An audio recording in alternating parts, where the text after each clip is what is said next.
purple theme. Yes. Well, welcome. I appreciate your time and your attendance. As I like to say, your time as a small business owner and the things that you do outside of here is very important, and your time is very important. So I appreciate you giving me this hour of your time for this workshop. So what I have on the screen is the Slack channel. So just wanted to review a little bit of it. If you haven't used this platform or you have before, just wanted to kind of go through and show kind of the progression of things and where we were and what I'm trying to do to provide even more value for you. So you're not just getting a talking head, but like in week 1, you've got some worksheets and some handouts, and then you've got a presentation, and then you've got the recording. So I'm trying to record these things. If I said something, you didn't catch it, hopefully you can go back and grab it on the recording, or you can go back to the presentation by clicking on the link. So here we've got the welcome, and we've got the week 1, and we've got the week 1 video, and then as you scroll down the page, you'll see week 2 video, and then we'll also have week 3 video after we finish today, and also the Pitch Lab presentation. And total transparency and the tools that we use, right? So I like to show how we are working efficiently and effectively with some of these tools. So the Slack channel, Canva for the presentation, because it allows me to share a public link with you. And if I need to go back and edit something or make a revision to that presentation, it's a live edit. So I can make that no matter what or when or how many times you go back and check that link for the presentation, I can go back and make that change, and I don't have to email you a brand new PDF and things like that. So while I value your time, and I take that into consideration so that I can give you these tools and these really efficient ways for us to be able to communicate, and for me to not just be loading your inbox with, email after email after email. So you can see actually there on the far left of the screen, kind of like the different channels and stuff that I have going on. So these are, you can sign into like these particular things, so you can add all of them in one dashboard. The top one is obviously my private practice. We have the Global Entrepreneurial Network. We have another consulting sign in. I have some Bureau of Creative Intelligence, have the SBDC one, which you're on now, and then I have some private ones. So a lot of what you've seen, a couple of people have asked me earlier about like doing these sessions like in the community or with individuals. Yes, I do that, and I set up private channels for individuals that are interested in different components of the things that we talked out. So you can pursue that or ask me about that, and happy to go through that as well with you. So, but then obviously you can go live in Slack. So the huddle, if you actually hit the huddle button, it'll launch a live, and anybody that's in the huddle group, so within the cohort of all the people that have signed up for the Pitch Lab, the 10 or 12 that originally signed up and have added their names. I think we've got 6 or 7 people that are on the Slack channel. So at any time, and you see they're lit up in green, you'll be able to see who's on the Slack channel. You can start a huddle. If you see me in there and you want to ask me a question, you can hit a direct DM and direct message me, or you can start a live meeting, and we can record it through the huddle. So another way, I think we talked previously about Google Chat, Google Meet, and Teams, and all those types of things. So that has that functionality as well. So I won't spend a lot of time going through this. That's kind of the overview.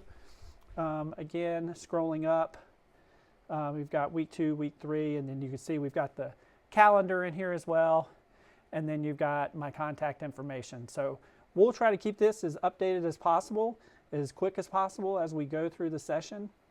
And then I'm just going to kind of jump over to our week 3. And I want to plug in this clicker.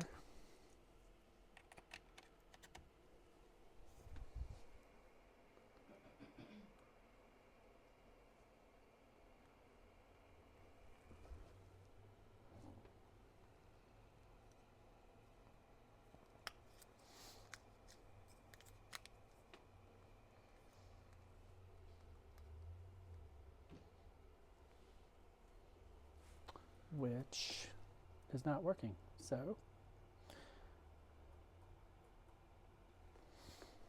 we'll go through it this way. So happy to recap a couple of things, but we'll jump right into week 3. So the focus today is to be able to customize your pitch to any audience to maximize your impact. And a little quote here, a great pitch isn't just about what you say, it's about how well your audience receives it. So week 1, we talked about mission and vision. We talked about your unique business opportunity, what makes you different. Week 2, we talked a little bit about presentation on the stage. We talked a little bit about elevator pitch. We talked a little bit about meeting people in networking environments and where you might run into something or someone to talk about your business. And then so week 3 gets into a little bit of those different audiences and tailoring that pitch specifically for those individuals that you may be talking to. So we've got a brief reminder course outline. So again, week 1 complete. You can find it on Slack. Week 2 complete. Week 3 tailored pitches, workshops adapting for diverse audiences, interactive feedback sessions. So we've got a couple of activities. And then remember, in 2 weeks, week 4, April 1st, visual storytelling. Week 5, April 15th, and then that wraps April 29th with the actual pitch event.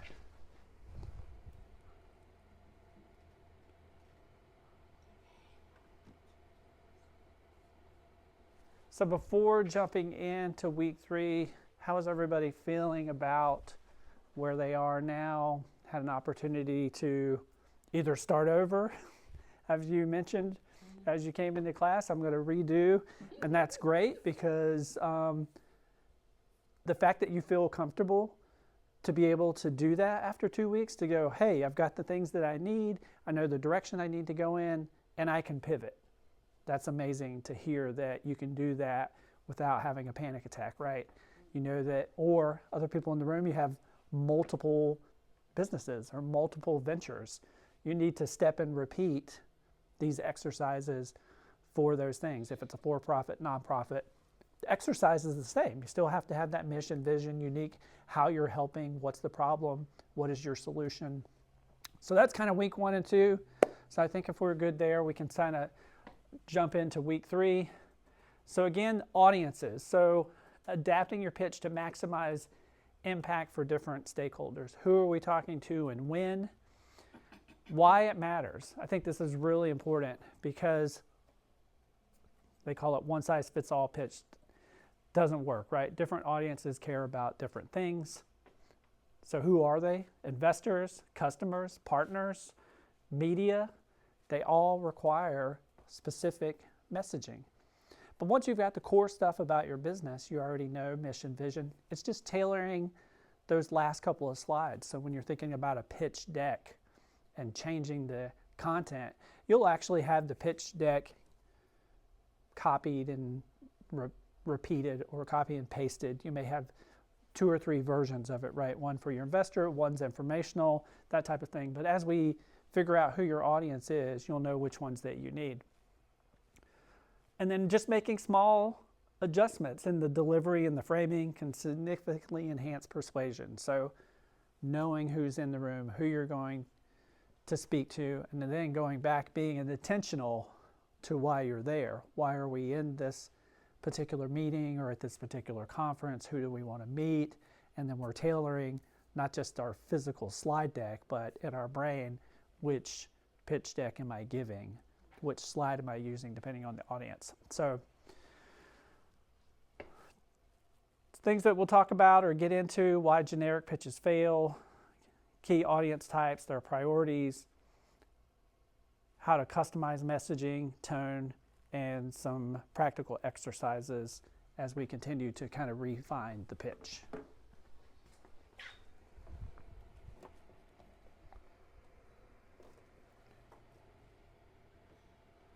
So we could talk about, let me go into here. Sorry guys, give me 1 second.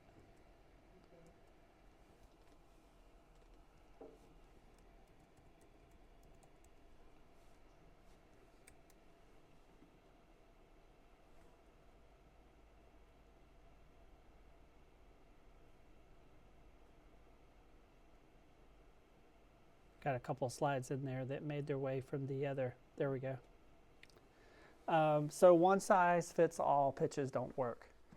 And that's a great thing too about the going back to the live Canva link. So I've got a slide or two in there from last week, so we'll get that removed for you. Not all audiences care about the same things. A VC investor wants ROI. A customer wants a solution. A strong pitch is about alignment and understanding what matters. So quick discussion. Have you ever struggled to get someone excited about your idea? And why do you think it went wrong? So again, with that kind of exercise in mind, maybe you've been somewhere talking to somebody and you kind of walked away going, well, that really didn't take, or I stumbled over my words. I don't know if anybody's experienced that. Has anybody kind of had that issue before? Yeah, so I think like hopefully going through week 1 and week 2 and getting the clarity of what your business is, now we can really start to focus in on who our product or service works for. And then once we get into, if we're just brick and mortar, if we're just retail, we're trying to reach customers, right? So, or if we're looking for investment, or we're doing a pitch deck to a bank, or we're doing part of our business plan, those things are going to change. While a customer doesn't need to see your business performa and your financials, but you're going to need those slides when you go to the bank if you're asking for a type of loan or you want to show an investor. So yeah, and I've struggled with that too. That's why I got to this point. I'm like, okay, how many different versions of a pitch deck do we need? And really, you know, these are the key ones: the customers, the investors, and maybe your shareholders, right? Depending on the structure of your business or your nonprofit, you have a board to report to, right? So you're probably doing some sort of presentation that's going to show something for your shareholders or your board members, right? And that's going to be different from what the end clients or what the end customers see. So, questions there, thoughts? My big challenge is the customer. So when I was dealing with the customer being B2C, I felt that was easier. Now that I'm looking at B2B, it becomes more nuanced, because even if I'm talking about a company, if I'm having a conversation with the HR person, that's different from if I'm having a conversation with the VP. Right. Even though technically it's the same product that I'm pitching, the motivations of those two individuals is very different, even though I'm trying to get them to opt into the same product. Right. So that's my difficulty in terms of how do I package a generic pitch deck for a company when you don't know who's going to actually see the pitch deck. Right, when you're like, you don't know who the key decision maker is, or you're just trying to get in. So, and that's kind of over the course of like being intentional and being purposeful about the organization, right? We know we want to work with these 3 organizations. How do we infiltrate that if we don't have a way in? We have to go through the proper channels. So we have to create that informational pitch deck, which just focuses on, we have a solution for this problem, and this problem exists in that particular organization's industry, right? Or for their customers. They are your customer, you're trying to, so we have, when you think of like a brick and mortar or retail, right? You have those direct to customers, you know, working with people walking in or buying on your website, so you have that particular relationship. But like you're saying, if you don't know who that key decision maker is, yeah, you have to kind of create that. That is the one size fits all, and that's when you would use that. This is just primarily focused on, this is my business, this is my mission and vision, but what they really want to know, are you solving a problem? Does the product that you created help us in any way? And that's the one you're using to get in the door. Typically, I wouldn't send that to anyone. You're trying to get a meeting, you're trying to get someone on the phone, and then you set up that call where you're presenting them that pitch deck, which is just solution problem. And that's where I start. And then once you get past that point, then the slide deck changes, right? It evolves to include who's on the meeting invite for the next. Is it the CFO? So I probably need some revenue slides or some business performance slide, or are they inviting operations to the meeting? Then I probably need to have an organizational chart. So I'm putting slides in that I've already designed. We're just adding them and changing them based on the audience. So I guess my question is more towards how do you get the foot in the door? Meaning, if I'm going to do a pitch in the form of an ad, say a 60-second ad, how do you figure out the why to embed in the ad? I know how to do the what, that's easy. Right. But the why, in terms of why someone would say, oh, that ad is interesting, as opposed to, whatever. I just want to say something. One of the reasons I'm shifting, I'm pivoting, is because of, I have a company, but I wanted to have this particular item that I'm doing now under that company, but it really doesn't fit. Okay. So this is going to be a whole different thing. And I woke up this morning, and then I thought about what's going on this Saturday. They're actually having CSC is having parents and everybody come and choose their summer program, right?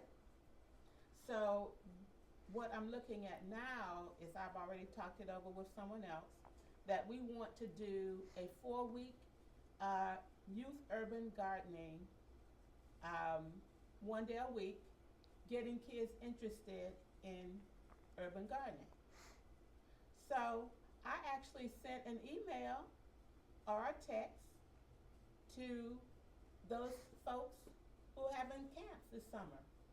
And my text was, does your organization support youth gardening? And I've already got one response that said, oh, we're excited, tell us more. So, like you said, how do you get your foot in the door? Look at what's going on and find out who's really interested. So that's what I did this morning. Yeah, and that's I a great gotta change. that's a great example of just straight up doing the work, right? Just looking at an organization, trying to figure out who those people are, and aligning yourself with those organizations that you already know you have a specific product that will help them. Technology is a great example. You know, you've got a small startup company that's building a piece of technology that really is the missing puzzle for a bigger organization like Google, right? You see that all the time, where they would buy up that small company just for that piece of code that they can then plug into what they've already been building, and then that company just gets dissolved, right? They're just buying that technology. They're not really trying to help you promote that business or expand that. So that's one type of example. But what you're talking about, like you're just aligning yourself, like what's happening in the community and trying to find out. And you're doing the same thing, whether it's through a digital ad. There are different ways to test that ad through A/B testing. Yeah, we're doing a cold email campaign right now with a list of 5,000 businesses that meet our criteria. And so far, zilch. So, and we're trying different scripts, we're trying different subject lines.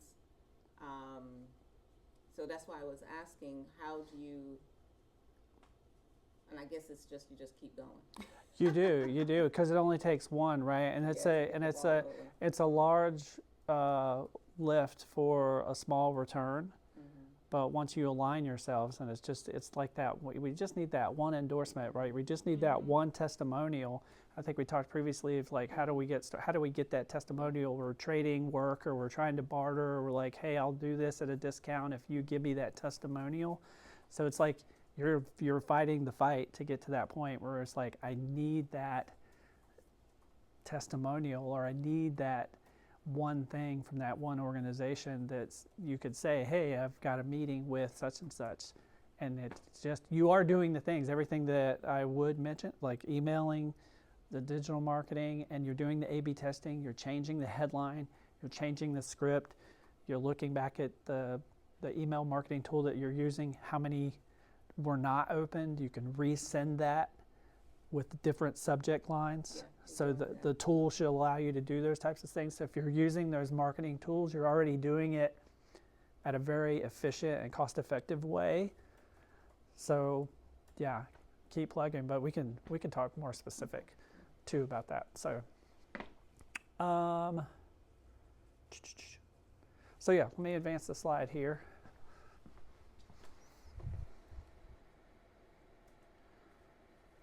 So we touched on this briefly. It's kind of similar. So just kind of understanding the different audience types and what they care about. Investors care about the money, right? They want to know what's the market size for your service or product? What does the industry say? How do you fit into the market? What's the potential revenue? What is that competitive edge, also known as your unique business opportunity? What makes you different? And they want to scale it. They want to know how quickly can we take this to market, and is it something that we can scale and grow? Customers want to know benefits, and people really want simple, so they want ease of use. Pain point resolution, and then the price over value. This is people searching on Google for marketing tools as a business owner, searching for the lowest price on a vacuum cleaner, right? That's your end customer behavior. How do they value over price? So these are the things to keep in mind.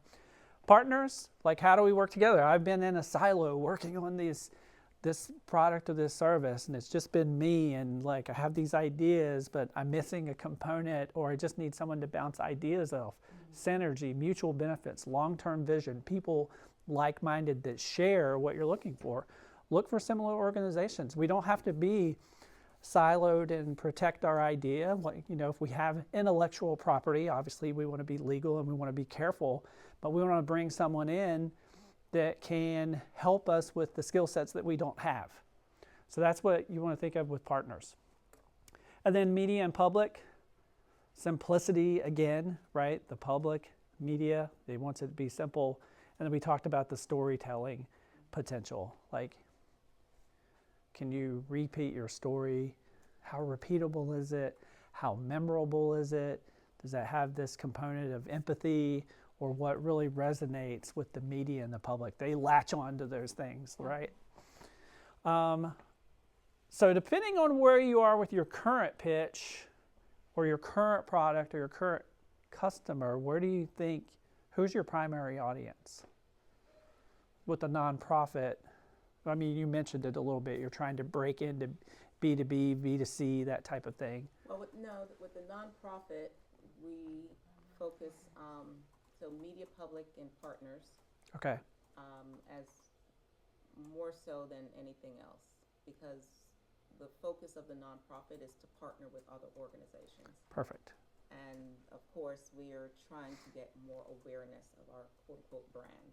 Whereas with the for-profit, I'm actually looking at the customer as well as partners, because we are looking at making sure that our model is scalable. So that Right. requires that we have people that we can plug in as other healthcare providers and things of that nature, as well as investors, that would give us the ability to expand and scale. Yeah. more. Yeah, you're well on your way. You've got all the key components and all the right lingo and jargon. You know exactly like who you're after. So you're looking good. You were going to add The parents for the kids to come to the sessions, so they would be my main customers, and then the youth as mentors. Those would be the 16 through 18 who can drive. And then, is this something that you can put into the school programs? Well, we're looking at doing this at the library Okay. 1 day a week in April. Okay, perfect. So it's already in progress. Yeah, so direct to the... Why did you reach out to organizations that are already doing Summer programs? summer programs if they're not your target? My target is to get parents interested in bringing the kids for a precursor. This is like a precursor to gardening. Are you interested? Is this something you want to do? does your organization already include gardening? Do they need Okay. some additional support to have a youth gardening program in their organization? But those are two different groups. No. So you're saying if they're an existing summer camp, do Yes. they offer any form of gardening? Yes. But that's As a- different from the parents.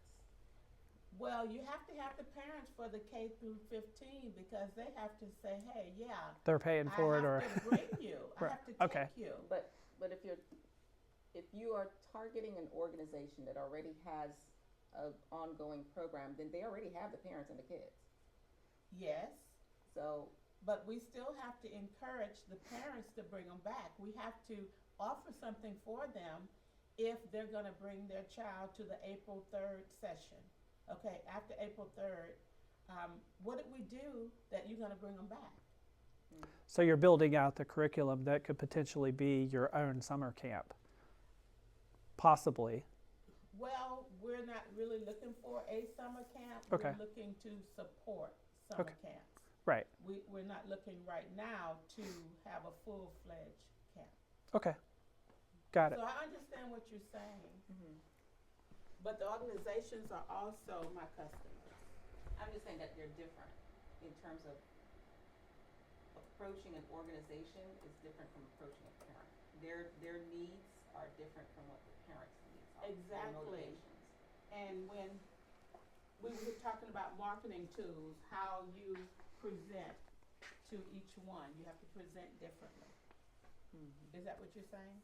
Yes. I think so. Okay. This next slide goes a little bit deeper, not too deep. I'm trying to keep it a little bit high level.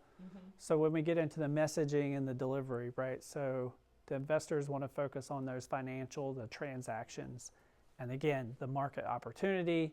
They look at hard data. So when you're thinking about your slide decks and your presentations and your things, they want to see charts, graph, projections, and outcomes, right? How do we back up what we say that this potential service or product can do? And then the customers, right? Speaking directly to the pain point, solving that problem.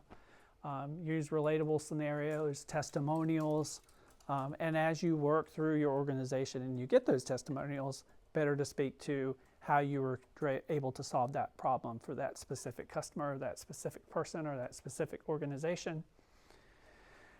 And then the partners, again, collaboration, benefits on both sides, showing proof of successful partnerships. How do we align ourselves with the right people? Who do we want to work with that have the same mission and vision of why we started this organization? So aligning ourselves with a great partner to allow us to, stand on their shoulders if they already have a great following or brand or message. And then media public, again, keeping it simple, right? Keeping it clean and clear and concise, and engaging in those story-driven testimonials and marketing campaigns. Using a headline-worthy message, think TED Talk clarity, right? The message, or YouTube, it's like that little hook. How do we get them to open that email based on that subject line? That's my biggest challenge, the media public, because in my mind, and when I've spoken to other people after they've spoken with us, they're like, oh my God, you guys do so much. And it's like, okay, how do we whittle it down? What is the most attractive headline that we can catch the most fish with? I like what you were telling me earlier. You were talking about being healthy before something happens, something of that nature. The proactiveness, right? Yeah. So was it Yeah. early screening, or what were we talking about? Well, that's with the for-profit business. Right. Okay. Yeah, so that boils down to, like you said, we have a proprietary screening process that is able to help us to identify where people are on the quote-unquote health continuum and to know where they're going before they even get there. So we talked a little bit about the digital marketing and definitely like the email campaigning. Has anybody talked about short form video? I have another company doing that with me. Okay. Well, we've already created the short form video, Perfect. and so we're going to leverage that in our ads. Perfect. Yeah, I think that's the next thing, having someone, You can have the long form, which is the, you guys Yeah, do we so have the much. webinar too, yeah. Yeah, so you, and So then you one can, leads to the next as we reel them in. perfect. Yeah, so how do we sprinkle in those videos in the email blast to get them to watch those videos? So let me get to the next one. Well, one thing that gave me the rationale for moving forward in what I'm doing now, I actually worked in a summer camp last summer and actually developed 2 raised beds. And in turn, the person who I work with asked me if I would go to the CSC council with this person and speak on behalf of what we did for gardening. So there is a need, and they were really excited, you know, that that particular tool was in place, and they were refunded. Oh, wow. So Good. I was saying, okay, people really want to see children and youth gardening. And I see that in Tallahassee, but I don't see it like stretched out through the year. Well, I think that is perhaps a thread that you may want to capitalize on, meaning that you have organizations doing summer programs. Right. We live in a world where your next funding cycle is not guaranteed. So you need to create a program that distinguishes you from all the other programs. And you can say, look, I worked with this summer camp last year and we integrated this gardening program and they were able to become refunded because we had that component in there. Yeah. Okay. Perfect case study. Perfect case study. So activity. So, and we could talk. I mean, we were having some great conversation already, so thank you for your feedback. So as we pick an audience type and we adjust one sentence for your pitch. So example, our AI-powered marketing tool helps businesses grow by automating customer engagement. So we're taking that one sentence and we're breaking it down for each one of these. So pretty simple exercise. Depending on how these workshops go in the future, right, hopefully we can do some breakouts and talk about so implementing some worksheets and having you actually work on it. I would love to see, or in between the classes on the Slack channel, posting your versions of this and allowing for cohort feedback and that kind of stuff. So, so taking that same sentence and how do we change it for the investor? Our AI-powered marketing tool taps into a $10 billion market, right? Going back to the previous slide, market. Driving customer engagement, automations, they want to know the ROI, right? Investors, ROI market. Customers, how are we addressing the pain point? Our AI-powered marketing tool, you can engage customers effortlessly, saving you time while boosting sales. Pretty generic, you get the idea. We are giving you time. Time is a huge commodity now. So whatever we can do to provide value by giving a customer back their time, huge upsell, right? Partner, AI-driven platform seamlessly integrates with your existing tools. Kind of how we talked about before with the technology companies. They have a piece that they've been working on. How do we connect and advance the effort together instead of working independently? Maybe it takes us 10 years to do it independently. Together, can we do it quicker? And then the media revolutionizing marketing, our AI tool makes customer engagement smarter, faster, more personal than ever. What 2 words resonate with the media and with customers is it smart and fast, right? You could probably throw in, if you want it, you can't get all 3, smart, fast, and cheap, but you know, right? So with smart and fast probably comes a pretty pricey tool, right? Is that where you said the empathy is in for the media and public? Yeah, people like grab on or gravitate to their stories. Okay.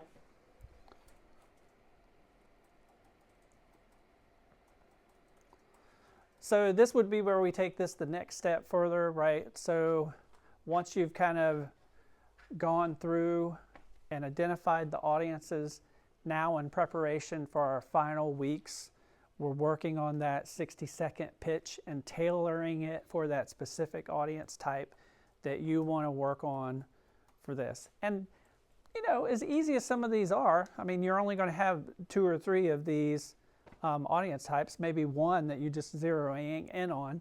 So you can take what you start to formalize as your pitch and integrate that audience type that we discussed and present it to us as a class, right? So we want to give peer and facilitator feedback. Again, multiple ways to do that.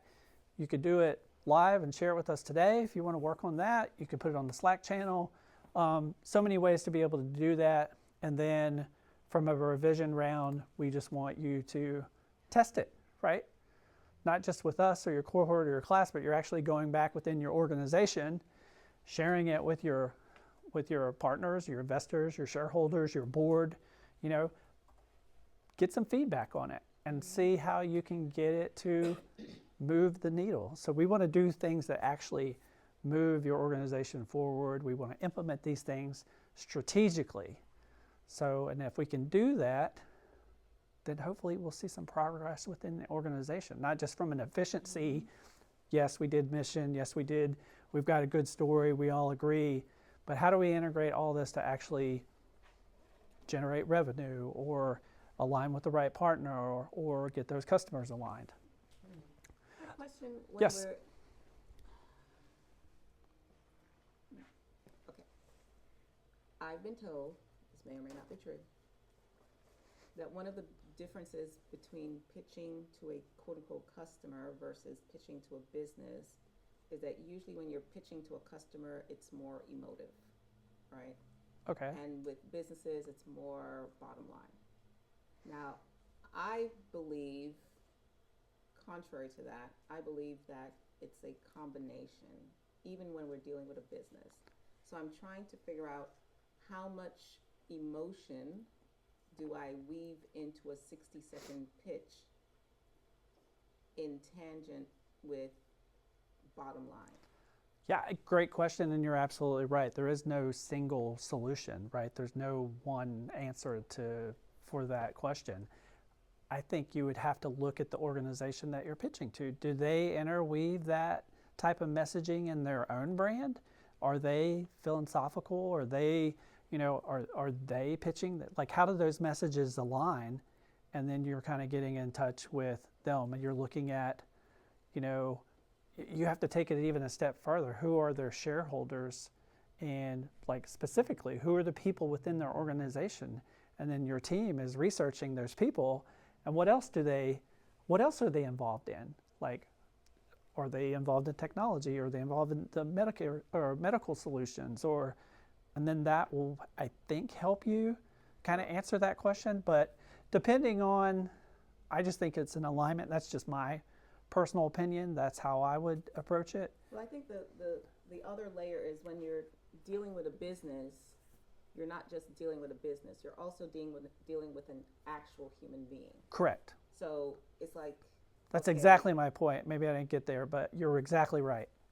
So on one hand, this person has a role in the business and has an identity as the business, but on the other hand, this person is also Susie or Harry. Yeah. And people invest in people.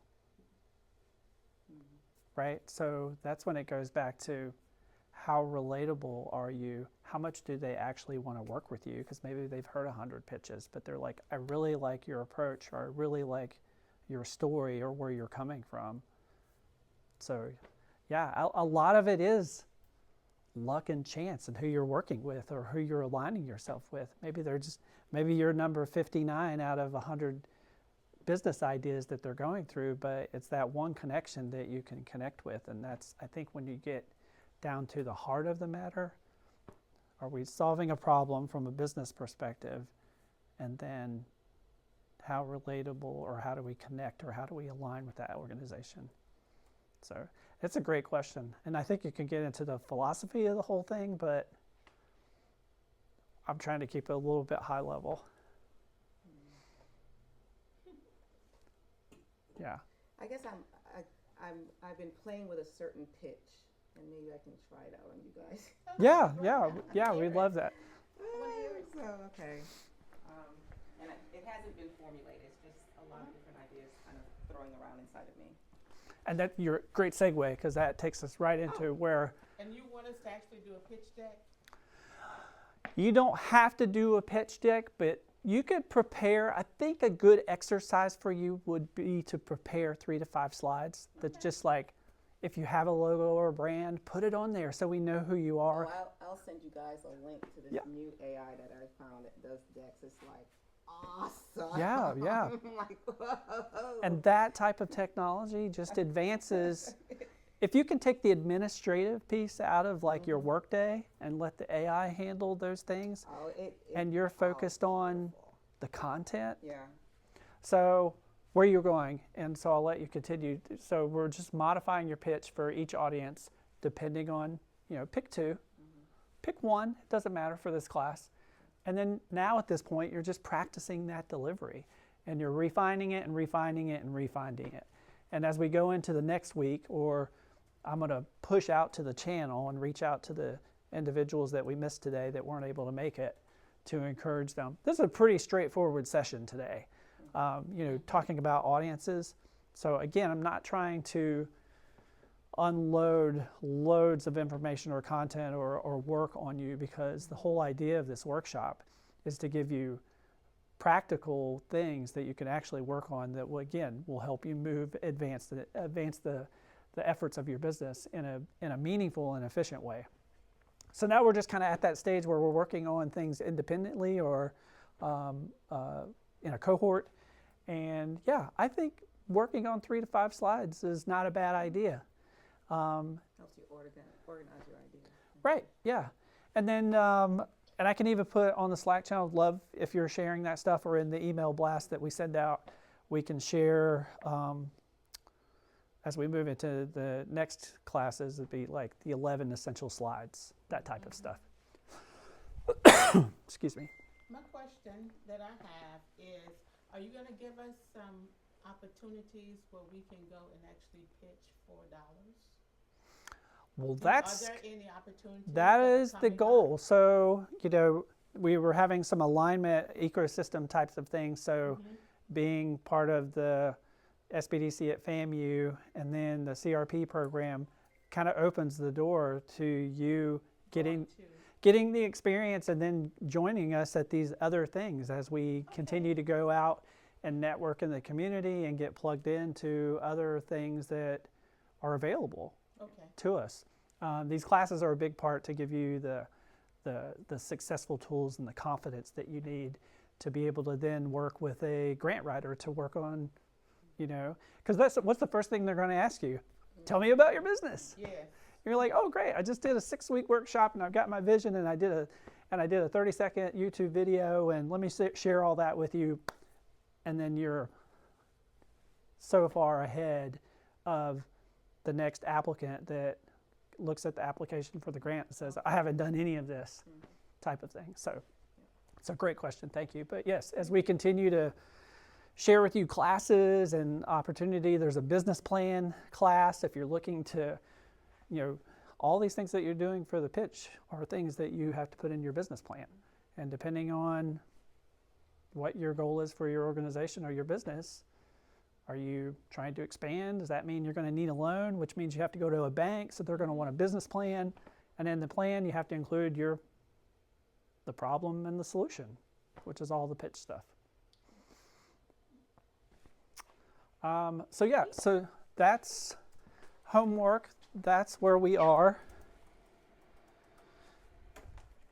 So for today, the key takeaways: knowing your audience, determining what they care about, and then adopting both content and tone, how you deliver it, what we say, and what works best for each. Test and refine, test and refine, test and refine. The best pitches feel personal because they are. And again, going back to our conversation, how does that, you just know right away when you're on your call, you're like, oh, I really like the way you think, or I really like the way that you've approached this problem. And as soon as you hang up, okay, that one didn't go well, or we didn't really align with them, but it was a good practice, which is why we, when I'm talking to students, why you interview, right? That's why you go on lots of interviews. So when it comes, I really want this one job, but it's their first interview. I mean, if you haven't done 10 or 15 interviews to then, you're probably not going to be as great as some of, and that's the pitch. I mean, that's just practice. So can I try something? Yes. Okay. Like I said, it's totally not worked out. Just So you want to try it center stage? okay. It's a small crowd. Small crowd of however many watch the video. Okay, so let's see. Have you ever had to find out that a coworker or teammate of yours has died by reading a Facebook post? That is what happened to me last year. I was just scrolling on Facebook and found the obituary notice for a dear former coworker and colleague. And the first thing that welled up in my mind is, why is it that the people at her job didn't give her the support that she needed? Because I knew some of her backstory.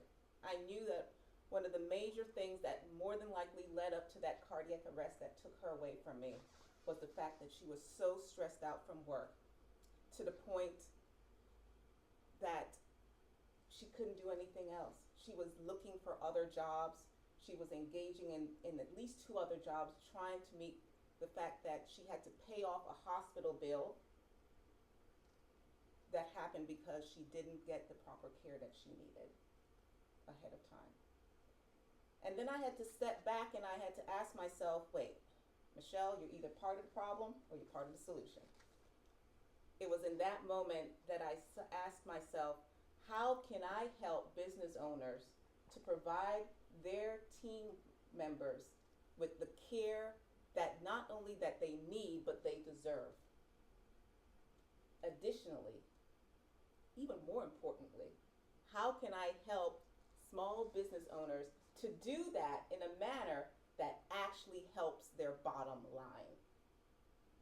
So if you want to learn more about how you can provide your team members with the care that they need and at the same time lower your costs by 30% or more, give me a call. I'd love to talk to you. That was good. Yeah, great. And I can tell you have been working on it. So yeah. Actually, I haven't. I was just thinking about what we were talking. That was good. But that's great. Yeah. So right, storytelling, engaging with the audience. Definitely emotion. Yeah, taking a pause at the end of that story, because a business is a business. We know there's a pitch, Right. a sales pitch coming at the end, right? But we want to separate that from why we're doing this. So, like, okay, we told the story. Here's the solution, Right. and here's how you can help. Like, so I think, yeah, if there's probably any criticism or feedback, instead of like giving me a call, it's like join us in this movement. And Join us versus you're pitching that's a general pitch. That isn't to a specific group, because you said business. I would try to find a way where I can make it find a word that would fit any business. I'm not sure. yeah, and I think that's great for. Well, I said specifically small businesses because that's what we are targeting. We're targeting small businesses. Okay. And I wasn't sure about 30%. That just went right over my head. Well, small business owners know what I'm talking about because their healthcare costs are through the roof, and I'm saying to you, I can help you to reduce your healthcare costs by 30%, and at the same time, Right. avoid this story healthcare of having costs. your members drop dead and you find out on Facebook. Okay. Yeah, I mean, and how true, and we can all resonate. I mean, well, obviously, Facebook, a global phenomenon, and that's how we get a lot of our information. Some of us don't even watch the news. We just wait for notifications and that kind of stuff. Yeah. But you're right. What a horrible way to get that type of personal information. So that's something that really resonates. The whole story is actually true. Yeah, Because I was I believe doing it. one-to-one concierge healthcare, and when that happened, I just said, I've got to figure out a way to make this accessible to small businesses so that they can provide And like I said, I knew her story. I knew exactly how she ended up there having cardiac arrest. Well, first of all, thank you for sharing That was that, great. because I know, like, getting to that, and when it's a personal friend, that's a hard story to get through, right? So, thank you for sharing, and you know, if that was your first time delivering it, like A+. So yeah, I think just minor things, and as you continue I to like that ending.